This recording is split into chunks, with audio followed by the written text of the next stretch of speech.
नमस्कार, मी कृष्णा रेणुशे, जे हॉस्पिटल कर्मचारी संघटनेचा अध्यक्ष आहे। या ठिकाणी आम्ही आझाद मैदानावरती साखळी उपोषण करत आहोत। मुंबईमधील सर्वच रुग्णालय या ठिकाणी साखळी उपोषणामध्ये सहभागी झालेले आहेत। आमच्या प्रामुख्याने 3 मागण्या आहेत। एक, खाजगीकरण; दुसरं, बदली कर्मचाऱ्यांच्या जागा रिक्त ठेवून सरसेवनी भरती व्हावी; आणि तिसरा जो विषय आहे तो जे रुग्णालयामध्ये आंदोलन झालं होतं वर्ग 4च्या कर्मचाऱ्यांचं, त्या कर्मचाऱ्यांचं वेतन कपात केलंय त्याबद्दलचा असे 3 विषय घेऊन आम्ही या ठिकाणी बसलोय। मी या ठिकाणी जे रुग्णालयामध्ये ज्या कर्मचाऱ्यांना अन्याय झाला आहे त्या ठिकाणी त्या कर्मचारी जो एक बाह्य रुग्णालयामध्ये काम करणारा जो कर्मचारी आहे त्या कर्मचाऱ्याच्या एका परिचारिकेने एका सिस्टराने कानशिलात लगावली होती। त्या विरोधामध्ये जे रुग्णालयामधील वर्ग 4च्या सर्वच कर्मचाऱ्यांनी त्या ठिकाणी आंदोलन केलं। त्या ठिकाणी 6 महिने वाट पाहिली की त्या परिचारिकावरती, त्या भगिनीवरती काहीतरी कारवाई होईल आणि आम्हाला न्याय भेटेल, पण असं न झाल्यामुळे 6 महिन्यानंतर संघटनेने त्या कर्मचाऱ्यांचा अंत त्या ठिकाणी सुटला। त्यांनी वाट पाहून या ठिकाणी कुठल्याही प्रकारची कारवाई होत नाही म्हणून शासनाच्या विरोधामध्ये त्या ठिकाणी आंदोलन घेतलं, 2 दिवसाचा संप केला। त्यानंतर तत्कालीन वैद्यकीय शिक्षण मंत्री असीम मुश्रीफ साहेब यांनी त्या परिचारिकांवरती कारवाई केली, त्यांची बदली त्या ठिकाणी इतरस्त केली आणि त्या कर्मचाऱ्याला न्याय मिळवून दिला। परंतु त्या कर्मचाऱ्याला न्याय मिळालाच, परंतु 2 दिवसात जे कर्मचाऱ्यांनी जे आंदोलन केलं तो न्याय मिळवण्यासाठी ते त्या ठिकाणी रस्त्यावर उतरले। त्यांचा मात्र या ठिकाणी 2 दिवसाचा 22 लाख रुपये पगार त्या ठिकाणी कापला गेला, प्रशासनाच्या वतीने त्या ठिकाणी थांबवला गेला। या ठिकाणी आम्ही प्रामुख्याने ती मागणी घेऊन बसलेले आहे की आम्हाला जर तो पगार भेटत नाही, जोपर्यंत आमच्या कर्मचाऱ्यांच्या खात्यामध्ये तो पगार जमा होत नाही तोपर्यंत आझाद मैदानावरून या ठिकाणी आंदोलन आमचं संपणार नाही। या ठिकाणी ठिय्या आंदोलन आमचं सर्व कर्मचाऱ्यांचं चालू राहील अशी प्रकारची भूमिका आम्ही या ठिकाणी घेतलेली आहे। मी पराग आडिवरेकर, महाराष्ट्र राज्य चतुर्श्रेणी सरकारी कर्मचारी संघटना मुंबई जिल्ह्याचा सरचिटणीस आहे। आपण आज दुसरा दिवस आहे आंदोलनाचा। आपण बेमुदत उपोषणाला आझाद मैदान इथे बसलो आहे।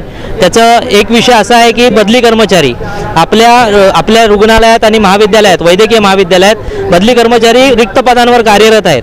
तर ते बदली कर्मचारी मागील 15 ते 20 वर्षापासून इथे काम करतात, बदली तत्वावर काम करतात, तरीसुद्धा त्यांना अजूनपर्यंत परमनंट करण्यात आलं नाही। परमनंट करण्याची राहिली गोष्ट वेगळीच, पण आता सरळ सेवेच्या भरतीमध्ये भरती करताना त्यांना रोजगार त्यांचा काढून घेतला जाणार आहे आणि सरळ सेवेची भरती होणार आहे। त्याच्यामुळे त्यांची खूप मोठी उपासमार होण्याची शक्यता आहे। तरी आमचं सरकारला हेच म्हणणं आहे की जी पदं आपण सरळ सेवेने भरताय तर ती पदं भरताना ज्या रिक्त पदांवर बदली कर्मचारी आहेत ती पदं वगळून आपण सरळ सेवेची भरती करावी आणि भरती केल्यानंतर त्यांना जे बदली कर्मचारी आहेत त्यांना आपण समान न्याय समान तत्व, जसं गट ब वैद्यकीय अधिकाऱ्यांना आपण कोविडमध्ये काम केलं म्हणून परमनंट केलं 5 वर्ष काम करून, तसंच हे 10 ते 12 वर्ष काम करतायत आणि ह्यांनी कोविडमध्ये काम केलंय त्यांना आपण परमनंट करावं।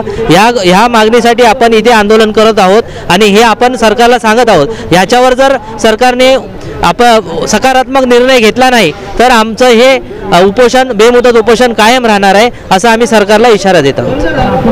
नमस्कार, मी अनिल शिंदे, सेंट जॉर्जेस रुग्णालय चतुर्श्रेणी कर्मचारी संघटना या संघटनेचा अध्यक्ष। महाराष्ट्र राज्य चतुर्श्रेणी कर्मचारी संघटना मुंबई जिल्हा याच्या अधिपत्याखाली आम्ही दिनांक 3/2/2025 पासून साखळी उपोषण, बेमुदत साखळी उपोषण या ठिकाणी करीत आहोत।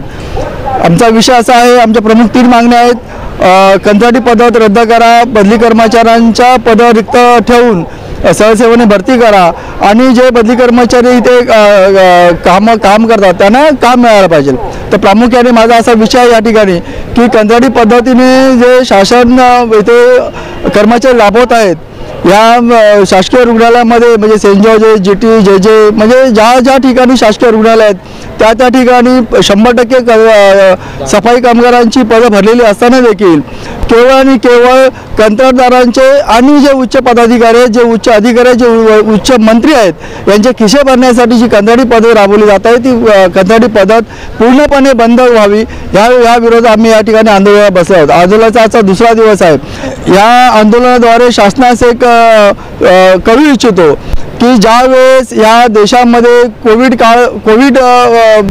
महामारी ज्या रोग पसरला होता त्यावेळेस या इथल्या सफाई कर्मचाऱ्याने जीव तोडून, इथला कक्षसेवकाने, इथल्या आयाने, इथल्या सफाई कामगारांनी जीव तोडून रुग्णसेवा केली, स्वतःच्या जीवाची पर्वा केली नाही, अहोरात्र इथे सेवा दिली. आणि असं असताना देखील ज्यावेळेस कोविड काळ संपला त्याच्यानंतर या बृहन्मुंबई महानगरपालिकेतर्फे अनेक आपल्या शासकीय रुग्णालयाला स्वच्छतेबाबत एक पुरस्कार देण्यात आलेले आहेत. आणि असं असताना देखील शासन कोणत्या आधारे हे स्मार्ट सर्व्हिसेस बाबत कंत्राटी पद्धत धोरण अवलंबत आहेत ते अनपेक्षित आहे, ते समजण्याजोगं नाही आहे.